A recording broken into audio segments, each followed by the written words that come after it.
All right, welcome back, guys. Thank you for tuning in on today's video. We have been busting butt since we've got into the barn here. We've got our 6.0 race truck engine here, and we've been trying to get back to where we originally were. So we've got the camshaft installed, we've got our lifters installed, we've got the branch tube, high pressure pump is all buttoned up, rear cover's back on. We still got to do the flex plate in the back here, but we are pretty much to the point of where we had tore back down in the previous video of the race truck here. We did also do a couple things up here. I'm going to flip around the camera and show you guys that. And I've got something over on the table that I'm kind of highlighting in today's video. So stay tuned. Hopefully you guys enjoy this. A lot of really cool stuff happening today. Stay tuned. So we're going to start up front here. Obviously, you guys already know we've got the fluid damper. We've got the billet low pressure oil pump gears. We've got a new diesel site water pump here. We did get new idlers. So these are both brand new from Ford. We've got a brand new Ford OEM tensioner here. And then we've got the long-awaited AC delete pulley or a non-AC pulley. This is a Ford OEM product that is actually discontinued. And this is the part number.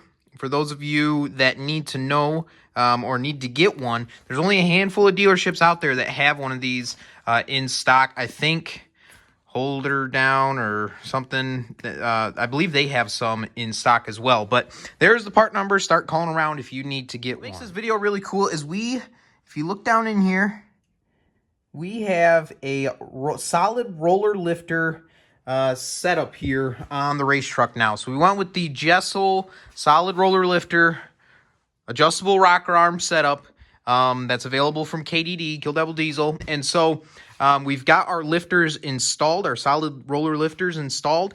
You can see they've got the fancy little thing here for going up and down. You'll notice we don't have our normal lifter holders inside of there. We won't be using those anymore. But yep, your branch tube still just goes right in and bolts in.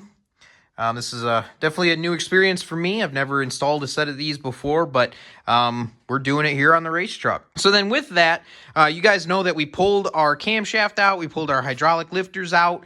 We had a stage 3 cam, and we had special length push rods and everything. We ended up selling all of that stuff in the previous video. Well, come to find out, I called KDD to get all of this solid roller setup ordered, and I was talking to the guy, and he asked me what stage cam I wanted, and I told him, I'm like, well, you guys don't have solid roller cams on your website, so I didn't know what stage to order.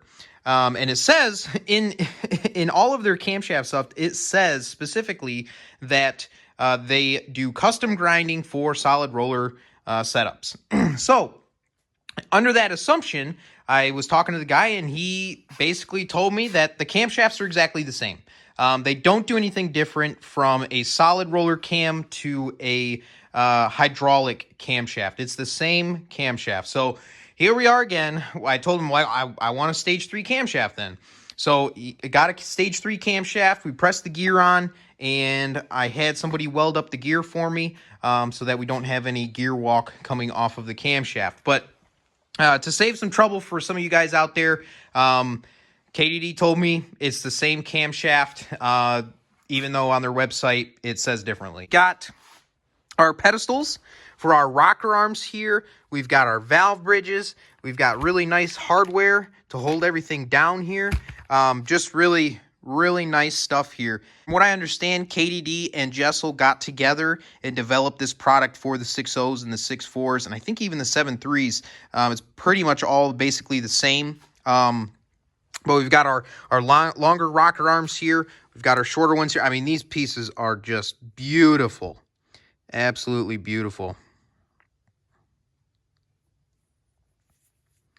Really nice. High quality stuff here. You can see look at this thing. Really nice stuff. Our valve bridges here. And then, of course, we've got our push rods to go along with it.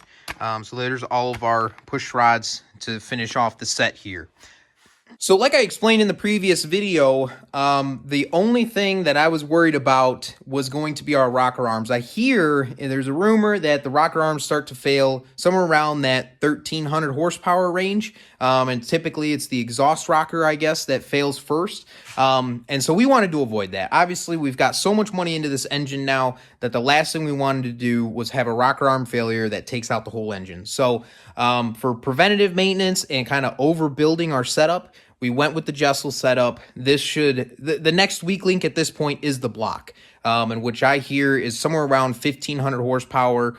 You know, if you're consistently making 1,500 horsepower, eventually the block is going to give. A couple hits at 1,500, probably okay. But 1,500 horsepower is kind of the range where it's like, all right, you know, you're pushing your limits. So now with our fuel and air setup, with nitrous, I don't, 1,200 at the most, maybe 1,300 if we're doing a lot of nitrous, but, in reality, I don't think we're going to be there. We're going to kind of work our way up to that. We're going to start, you know, somewhere around that 900 to 1,000 horsepower range. And then we're slowly going to bring on more fuel, start adding nitrous to the system and kind of, you know, but I got to get comfortable with the truck first. And we got to kind of work out any kinks that come in with the truck during this build process. So we're going to start conservative and kind of build up to it. But we should have this truck up and running this coming spring in 2023. Everything should be together and running in the truck. So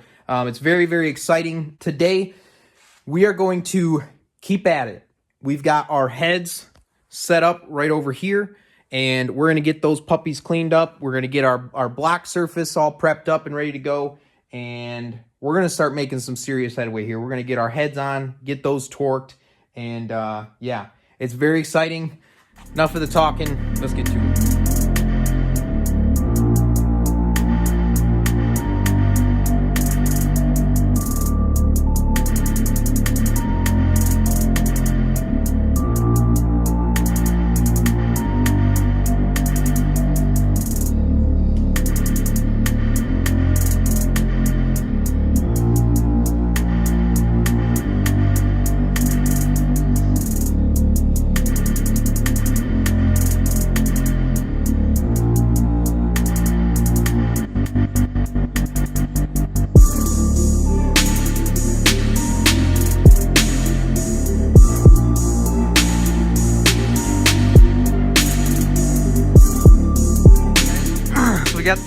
We got the first head on, and I went to set this head on, and the head is actually hitting our front cover, like right here.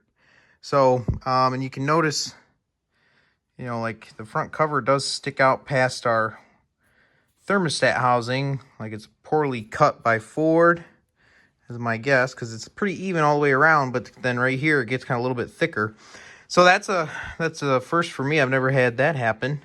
So we're going to have to kind of shave down this section right here so that we can get our head past it. The other thing is we did clean our heads up a little bit, and we did have one more pretty good chunk come out. Check that guy out. I'm still slightly nervous because, you know, if there's like a chunk of metal behind one of these valves or something, you know, there's not really a good way for me to get those out without pulling all the valves out. But we tried to blow out all of our coolant and oil holes at least. And yeah, I don't know. Not real thrilled. I mean, obviously these are the baddest heads, you know, in the business. We're gonna have to clean up our front cover a little bit over here and get this head on and try to keep moving forward.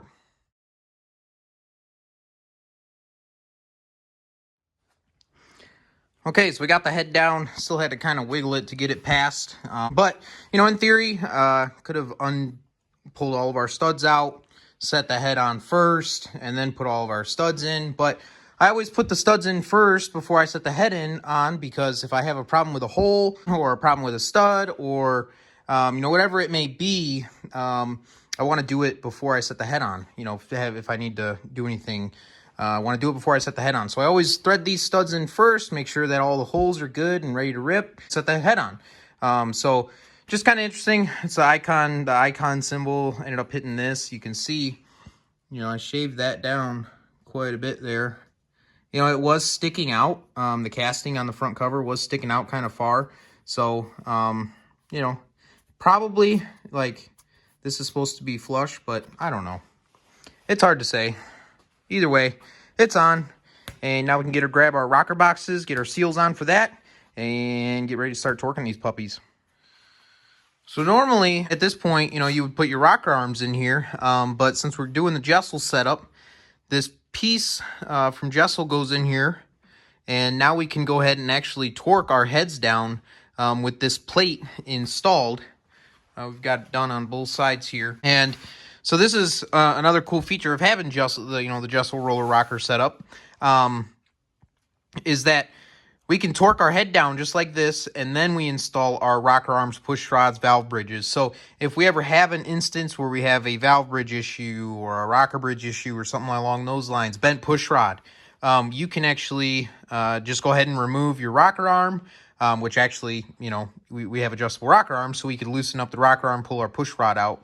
But if we have to replace a rocker arm or something like that, we don't have to take a stud off or a stud nut off in order to replace it. We just simply remove the rocker arm and reinstall. So our new one. Another really cool feature, but man, this stuff is pretty nuts, guys. You know, so this one's like rounded. This one's kind of squared off. And so, for example, this puppy's gonna sit in there just like that, right? We got our valve bridge here, push rod there. I mean, but that's a work of art right there. That is pretty. Love it. Really, really cool, guys. I'm pretty excited. This stuff is next level. Next level. We're going to get everything lubed up and get our nuts and washers on here, and then we're going to go ahead and start torquing.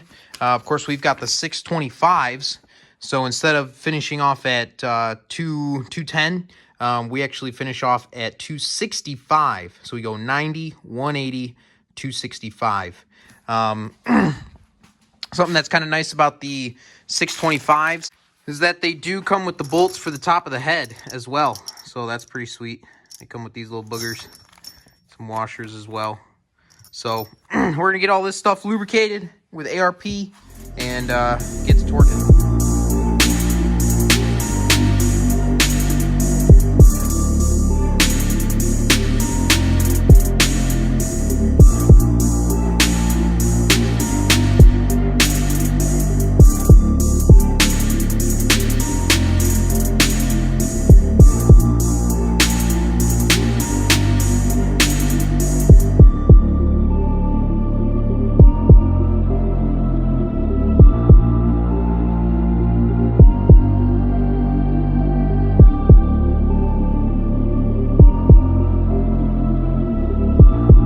Both heads are now torqued, 265 foot-pounds, and then we went ahead and installed our 4 top rocker box bolts that you have to put pipe sealant on or thread sealant on because they protrude into our intake holes.